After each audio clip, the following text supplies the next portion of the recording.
Bien, nada mejor que comenzar recordando una frase célebre de William Shakespeare cuando decía aquello de que cuando nacemos venimos con el llanto a este mundo para quejarnos de ese escenario de manicomio que es la vida.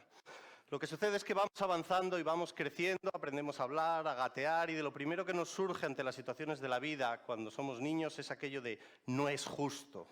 Y decimos, no es justo que tengas aquellos juguetes, no es justo que tenga que estudiar, no es justo que me quede sin recreo. También utilizamos la palabra es justo, pero sin embargo somos más enérgicos cuando la negamos, la justicia, cuando clamamos, no es justo. El problema viene dado porque vamos creciendo, vamos avanzando y seguimos utilizando la palabra no es justo. Somos adultos o mayores y seguimos diciendo no es justo que tener este trabajo, no es justo que cobre tan poco, no es justo que yo no pueda ir de vacaciones, no es justo que tenga estas cargas familiares. Tenemos esa letanía constantemente, como si tuviéramos una especie de escáner constantemente diciéndonos lo que es justo y lo que no es justo. Y así se nos ofrecen infinidad de situaciones de la justicia, pero no todas son iguales. Hay unas situaciones en las cuales derivan de condicionantes de esa lotería que es la vida y que no podemos cambiar. Unos salen más altos, más bajos, más guapos, más feos, más ricos, más pobres, nacen en unos países, en otros. Y esas diferencias no podemos cambiarlas y frente a esa situación de injusticia solo nos queda la resignación. Luego hay otras situaciones de injusticia que ya son clamorosas, que son ya de otra escala. Son las epidemias, las guerras, las grandes catástrofes. Ahí nos implicamos emocionalmente, nos quejamos, clamamos, no hay justicia, no es justo. Pero sin embargo, poco podemos hacer. Y luego están aquellas situaciones domésticas, cercanas, del día a día, de aquel problema con la compañía de seguros, con la comunidad de vecinos, con un compañero, con un examen, una prueba, una situación injusta con un vecino, y en la cual nos brota, esto no es justo, y además nos brota el brazo armado y decimos, y vamos a acudir a los tribunales para que nos dé la razón. Y acudimos a ese monstruo que son los tribunales y los jueces y los órganos, toda esa solemnidad. Acudimos a ellos implorando justicia. Sin embargo, tampoco estamos satisfechos. No lo estamos por los fines, porque a veces nos animan fines que no son conseguir la equidad. A veces tenemos ira y queremos venganza, y no queremos la sentencia porque nos den la razón, sino por poder decir al vencido que lo hemos ganado. Y a veces no son solo los fines, son los resultados.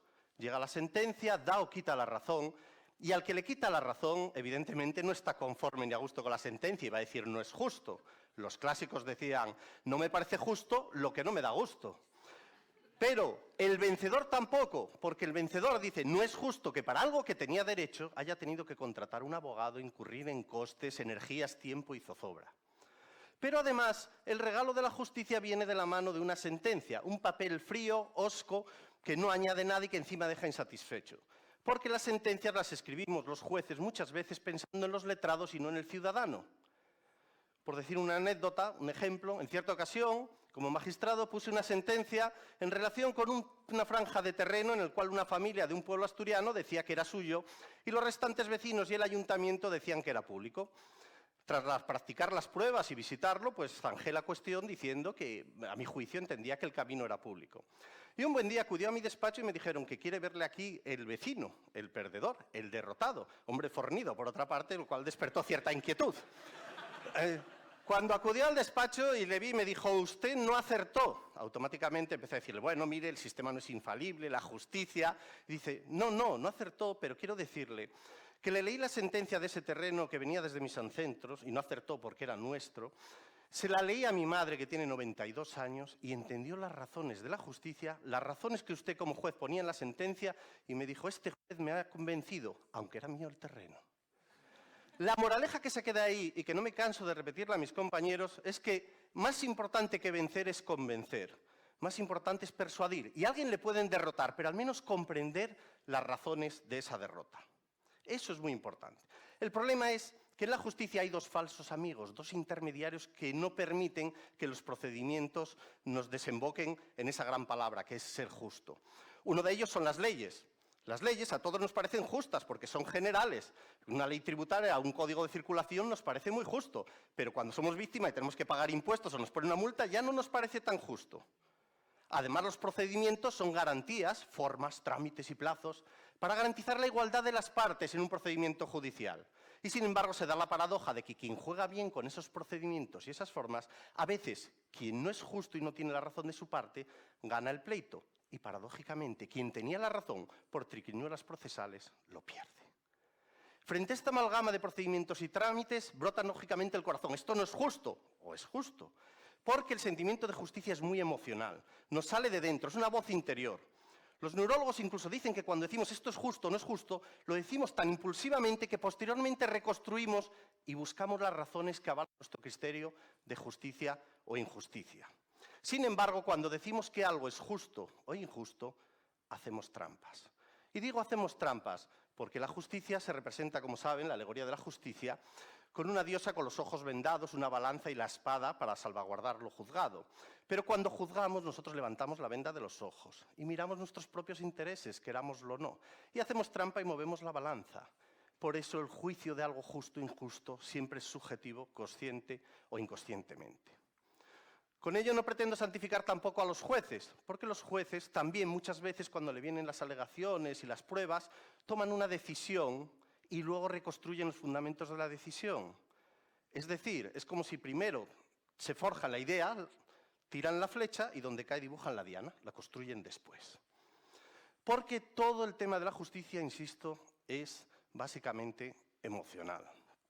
Por poner un ejemplo, el famoso cuento de la fábula de los 3 cerditos y el lobo, que todos sabemos que el malvado lobo que osó intentar tirar las 2 cabañas de los cerditos, la de paja y de hierba, finalmente no pudo con la de piedra y acabó quemado en la chimenea. Claro, a todos nos parece instintivamente, es justo, el malvado lobo se cumplió la venganza. Bueno, si escarbamos un poquito y nos observamos y diremos, por Dios, es justo que el pobre lobo nadie le hizo, él sigue su instinto, él es carnívoro, ¿qué va a hacer? Está en el bosque. ¿Es justo que los cerditos tengan casas y el lobo viva en medio del bosque? ¿Es justo que 2 cerditos perezosos, uno que la hace de paja y otra que la hace de hierba, vayan y se lucren a costa de su hermano trabajador y esforzado? ¿Nos parece justo? ¿Sería justo que el cerdito que hizo la de piedra le cobrara a sus hermanos y dijera, bueno, ya que os salve la vida?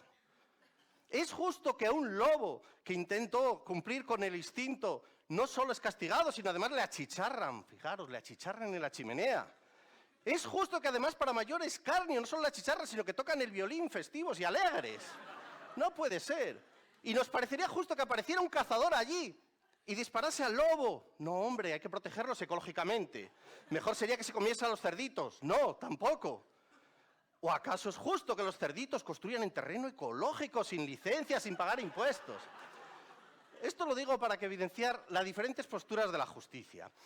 Claro, y nos encontramos los seres humanos en el contexto actual. En el contexto actual es el tecnológico, el de la rapidez, y a la juventud hoy día dice, bueno, yo he vivido el mundo de mucha rapidez y estos jueces que resuelven tan lento no lo entiendo. Vivo la cultura visual y no entiendo que los pleitos son escritos. Vivo la cultura del gratis total y los pleitos cuestan dinero de abogados, etcétera y demás. No se encuentra cómodo con la justicia actual. Le parece una vieja catedral. Sin embargo, si mirásemos a una bola de cristal hacia el futuro, yo me atrevería a pronosticar que quizá en el futuro pues habrá una aplicación en el teléfono que permita decir ¿es justo esto o es injusto? Y Darley nos lo diría. O a lo mejor una aplicación que nos dice si un testigo dice la verdad o miente, o si un documento es falso o no lo es, o por qué no, a lo mejor un día un jurado es universal a través de una red social. No lo sabemos, todo esto pertenece a las entelequias y al desarrollo tecnológico.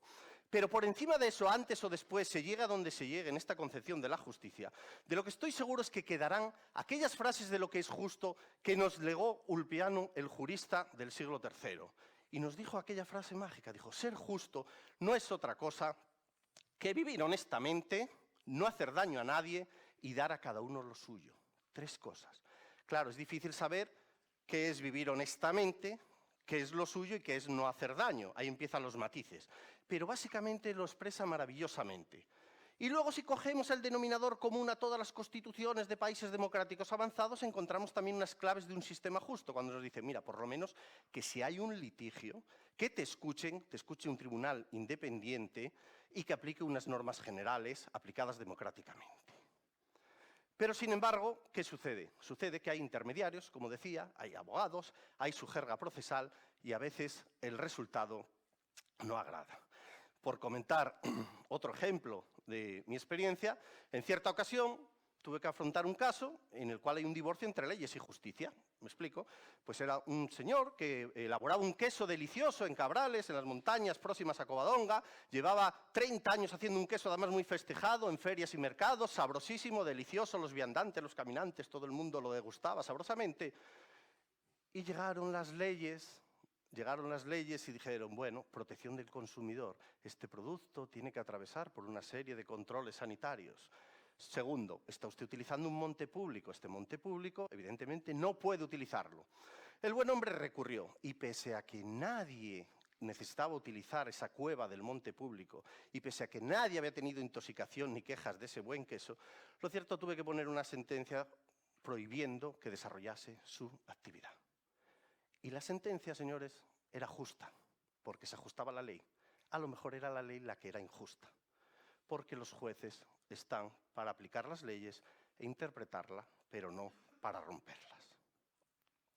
Ello nos sitúa entonces hacia dónde vamos, hacia dónde avanzamos con la idea de la justicia. Claro, si pensamos un poco en que el derecho es el camino hacia la justicia, eso que llaman la ciencia del derecho, es la herramienta que nos conduce a la justicia, nos encontramos con una evolución curiosa en la disciplina del derecho. Y es la siguiente. Al igual que en el mundo de la ciencia, antes todo se regía en la física, las leyes de Newton que permitían explicar perfectamente lo que sucedía en el movimiento de los cuerpos y lo que sucedía a la escala planetaria, era perfecto hasta que llegó la mecánica cuántica y dijo, mire, es que a nivel subatómico hay una incertidumbre terrible, ya no sirven las leyes de Newton, no se sabe qué pasa allá abajo. Con la ciencia del derecho pasa lo mismo, hay un nivel de incertidumbre terrible. Hay infinidad de leyes, infinidad de tribunales, infinidad de interpretaciones. Es muy difícil tener la seguridad. Pero así como no podemos tener la seguridad de identificar y anticipar el derecho y pronosticar la resolución judicial, al menos sí tenemos parámetros para determinar lo que es justo. Y para ello, unas sencillas reglas nos bastarían. La primera y fundamental, intentemos conocer las normas, conocerlas, y al menos dos básicas para poder identificar, saber que si son unas normas democráticamente aprobadas y que hay unos tribunales independientes, ya tenemos el esqueleto para apreciar que hay un sistema justo. Lo segundo, cuando nos tropecemos con una norma y supone avanzar un poco más allá de ese golpe instintivo de juzgar y decir es justo o injusto, es intentar comprender la norma, el sentido de la norma, no la fría norma. Las leyes no son absurdas, las leyes tienen un fundamento, un trabajo y una motivación. Y si nos tropezamos con alguien, tenemos un conflicto con un tercero que se apoya en una ley, tenemos que empatizar, intentar comprender las razones de ese tercero, porque nadie litiga por capricho. Siempre hay alguien, pero bueno, son casos menores. Pero lo que hay que intentar, comprender la ley, comprender las razones de la otra parte, y entonces estaremos en condiciones y avanzando hacia la justicia, que pasa muchas veces por ceder, pasa por flexibilizar, pasa por mediar. Y cuando alcancemos ese estado, entonces diremos, bueno, acato este sistema y me considero razonablemente sereno porque vivo en un contexto de justicia. Conseguiremos tener muchos menos pleitos domésticos, conseguiremos a escala doméstica menos litigios y a escala global también mucho mejor. Y entonces conseguiremos no hablar tanto de justicia y en cambio algo mucho más grande, ser justos y sentirnos justos. Nada más. Muchas gracias.